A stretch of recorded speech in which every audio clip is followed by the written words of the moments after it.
senhor falou uma palavra que tem um significado muito especial, que é construtivismo, né? Uma oposição construtivista e não revanchista, como acontece em muitas regiões, em muitas localidades, em muitos países, que acaba transferindo em termos de sofrimento, em termos de atraso para a própria população, para o próprio povo. Agora, de mulher para mulher, por exemplo, Miriam, como é que você vê uma presidente que está recém-empossada e ainda está na toca? Meio complicado. Meio complicado porque eu fui oposição e durante muito tempo fui mesmo e ainda estou reticente, tá? Porque eu acho que pelo próprio povo brasileiro ela deveria já ter dado uma entrevista para nós jornalistas, já ter se posicionado. Ela apareceu 2 vezes, que foi pela a tragédia que teve no Rio de Janeiro, né? E acho que a outra que foi de Minas, mais ou menos, acho que foi isso. Então, eu creio que nenhuma dessas vezes, dessas 2 vezes que ela apareceu, ela se posicionou diante da imprensa. O que falta é uma aparição de posicionamento. Né? Sim, e nós jornalistas estamos preocupados com isso, porque nós queremos posição para poder passar aos nossos leitores. Nós temos obrigações para com os cidadãos, né? E se ela, na realidade, nos posicionarmos, né, a gente pode, no caso, levar isso.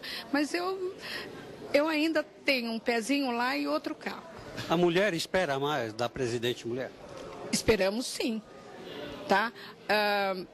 Que nem de todo, eu não posso dizer que eu estou insatisfeita.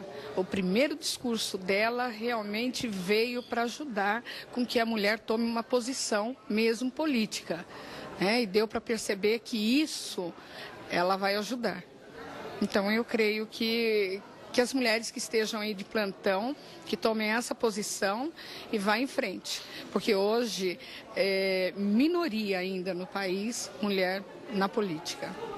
E para quem faz um trabalho social, como o Rotary, por exemplo, o que o Rotary espera de uma presidente mulher que, segundo a Miriam, deveria começar a sair da toca? Eu acho que eu entendi isso, né? Podemos falar isso, né? Sim, sim. Boa tarde, governador, Alessandro, Miriam, Rafael. É bom estar aqui em Rotary, né? Praticamente, a gente falando aqui, todos os companheiros, onde nós trazemos o cordial abraço do governador do Distrito 4.610, Altamiro Ribeiro Dias, ao qual eu participei, que estaria fazendo o nosso bate-papo com o governador João Alves Filho, e pediu para que eu transmitisse um abraço caloroso ao governador. A respeito da pergunta que foi feita, o Rotary, como uma organização não governamental, ele aplaude todas essas mudanças que vêm ocorrendo com o país.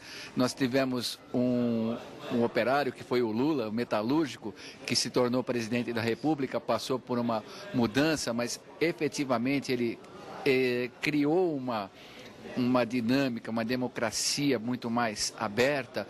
E com a Dilma, através de seminários que eu andei participando, com o Maílson da Nóbrega, com o Macedo, através da Associação Comercial de São Paulo, são pessoas que estão dizendo que o rumo da economia está fantástico, que o rumo está muito bem direcionado. E eu acredito que sim, ela vai fazer um bom mandato. Eu acredito que ela está esperando um momento propício para fazer essa aparição dentro da mídia, porque foi uma eleição assim apertada, com o José Serra, um candidato de peso ali, dois líderes disputando a presidência desse país. Enfim, eu acredito que assim, a gente se posiciona de uma forma a apoiá-la, a seguir o que estão fazendo com o nosso governo. Vamos ouvir um pouquinho o que o companheiro Alessandro Azzoni tem sobre a expectativa para a situação ambiental, que já é também uma preocupação do mundo inteiro. Ele está à frente disso nas entidades que ele participa. E como que você vê isso aqui diante do que já rodou aqui no nosso bate-bola sobre política, Alessandro? Boa tarde a todos. Eu acho que em questão de cenário nacional, em questão de meio ambiente, algumas medidas foram já tomadas, já estão sendo adotadas. Quando eu me inteirei um pouco mais no assunto, eu fiquei surpreso de saber que a regulamentação do nosso país sobre meio ambiente é datada de 1965 e nunca tinha sido cumprida. O que está acontecendo hoje, na verdade, não é que a lei foi feita uma lei que se tornou mais dura, ela está sendo somente aplicada. Ela foi feita no governo militar em 1965.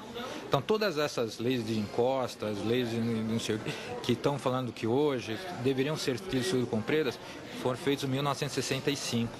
Então eu acredito assim, que os governantes, tanto esfera federal como estadual, para evitar essas catástrofes, como está acontecendo no Rio de Janeiro, que são coisas, fenômenos naturais, elas deveriam ter sido, o setor público ele tem que ser mais incisivo. Vou dar um exemplo.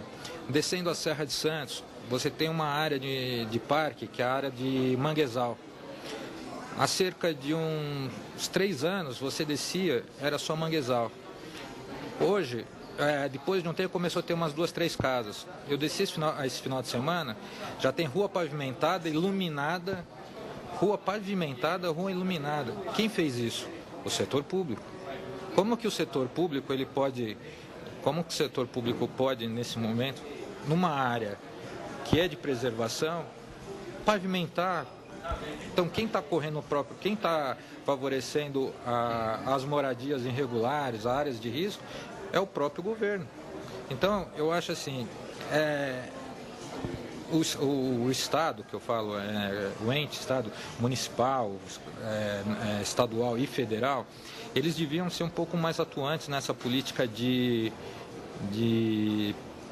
áreas a serem ocupadas.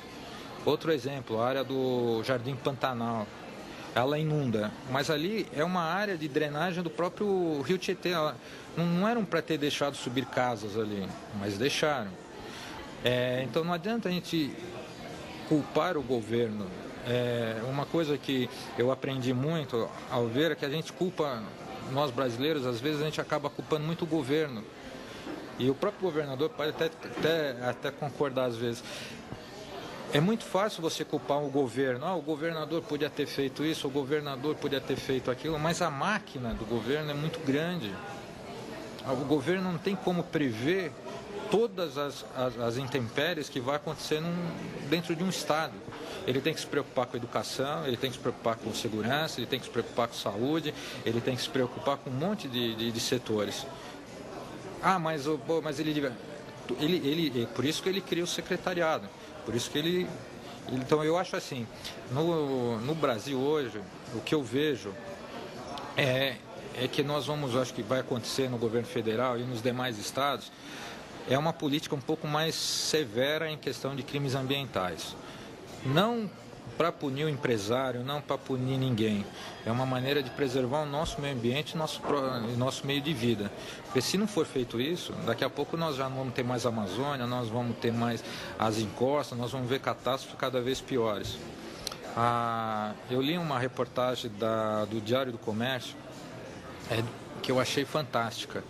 Era uma carta escrita por José de Anchieta em 1560, que ele escrevia para o bispo de Portugal. E ele falava das situações climáticas que aconteciam na província São Vicente e na Piratininga, que é hoje São Paulo. Falava que de repente o céu ficava preto, vinha um vento de noroeste, árvores eram arrancadas e arremessadas, e se inundava tudo. Isso em 1560.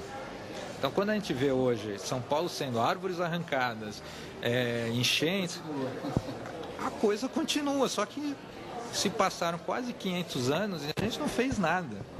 Então, quer dizer, não podemos falar, mas hoje o tempo mudou. Não, aquela carta datava de coisas que já acontecem hoje.